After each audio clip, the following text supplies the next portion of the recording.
මොකක්ද මේ හැමෝම කතා කරන එල්ලිනෝ ක්‍රියාකාරීත්වය. භූගෝල විද්‍යාව කරන අපිට දේශගුණික විපර්යාස කියන ඒකකය තුළ මේ පිළිබඳව සාකච්ඡා කරන්න තියෙනවා. ඉතින් එල්ලිනෝ ක්‍රියාකාරීත්වය කියන්නේ පැසිෆික් සාගරයේ අස්වාභාවික ලෙස මෙන්න මේ රාජ්‍යයන් ආසන්න මුහුදු තීරයේ තමයි මේක වැඩිපුරම දකින්න පුළුවන්.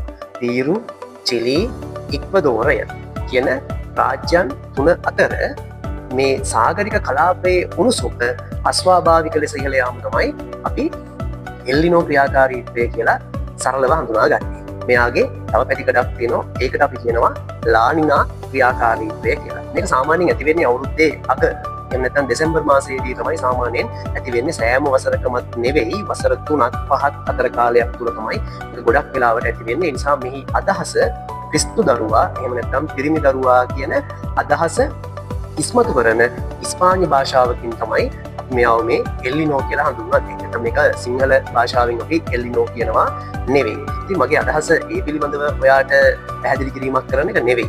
ඔයාට මම කියනවා එල්ලිනෝ වලින් බේරෙන්න ඔයාට ගන්න පුළුවන් තාම සරල හැම කෙනෙකුටම කරන්න පුළුවන් පුංචි උපක්‍රම නැත්නම් ඒ සඳහා අපිට මුහුණ දෙන්න භාවිතා කරන්න පුළුවන් සුවිශේෂී ක්‍රියාමාර්ග එකක් නෙවෙයි, පහක් ගැන මම ඔයාට මතක් කරනවා. 1. ජලය අර පිරිමැස්මෙන් භාවිතා කරන්න. වැදගත්ම තීරණාත්මකම සාධකය තමයි දේශගුණික විපර්යාස වලට මුහුණ දෙන්න ජලය. ඒ නිසා ජලය අර පිරිමැස්මෙන් භාවිතා කරන්න. 2. අනවශ්‍ය ලෙස අධිපරිභෝජනයට යොමු වෙන්න එපා. ඒ කියන්නේ විශේෂයෙන්ම විදුලිය වගේ දේවල් ඔයා බහුලව අධිපරිභෝජනයක් කරන්න එපා. අධිපරිභෝජනයක් කියන එකේ අදහස අනවශ්‍ය විදුලි පංකා අපිට නිවා ගන්න පුළුවන්. ඒ විතරක් නෙවෙයි, AC එක, ෆෑන් එක අපිට පුළුවන් යම් මට්ටමකට භාවිතය සීමා කරන්න. ස්වභාවික වාතාශ්‍රය හොඳින් ලබාගෙන ඒවා යම් මට්ටමකට සීමා කරගන්න පුළුවන්. ඒ වගේම වැදගත්ම දේ තමයි ඔයාගේ ශරීර සෞඛ්‍ය ගැන ඔයා අනිවාර්යයෙන්ම හිතන්න ඕන. මේ කාලෙදී ඇතිවෙන්නා වූ අධික උණුසුම නිසා ඔයාගේ ශරීරය විචලනයටපත් වෙන්න පුළුවන්. ඒ නිසා ඔයා නිරන්තරයෙන්ම වතුර බොන්න ඕන, තිබහක් ඇති වුණත් නැතත්. විශේෂයෙන්ම කුඩා දරුවන් සහ වැඩිහිටියන්ට මේ කාරණය ගොඩක් වැදගත් වෙනවා. ඒ වගේම තමයි මේ අනාගතයේදී ඇතිවෙන්න පුළුවන් වියලි කාලගුණයට ගැලපෙන භෝග වර්ග වගා කරන්න පුළුවන්. ගෙවතු වගාව තවදුරටත් ශක්තිමත් කරගන්නවා. අපිට කන්න සහල් නිෂ්පාදනය ක්‍රියාවලිය අඩු වෙන්න පුළුවන්.